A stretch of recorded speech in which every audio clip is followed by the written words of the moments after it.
All right, U.S. Department of Energy officials were in town this week for an energy conference at the Westmark Hotel. And on Wednesday, Undersecretary for Science and Innovation, Dr. Jerry Richmond, introduced a new federal initiative at the event. Patrick Gilchrist brings us that story.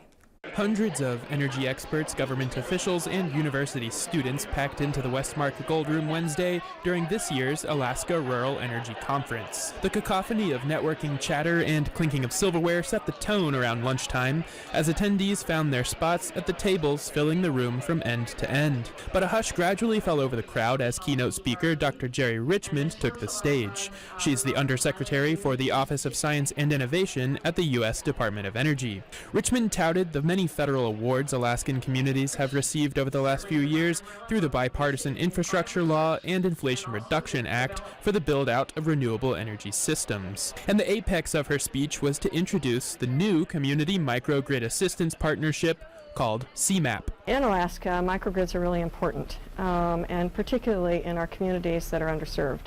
And so what this does is it provides assistance to communities on technical issues associated with these microgrids to be put into communities. According to the Department of Energy, the CMAP pilot program aims to benefit remote and indigenous communities in Alaska, Hawaii, the Southwest, and the Great Plains. So what you're seeing is money that's going to come in and has been coming in to communities that have been left behind.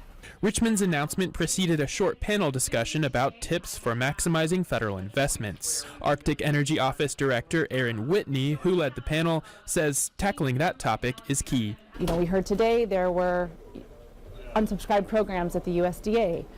So that's an example where we all need to be working together to make sure we leave no money on the table.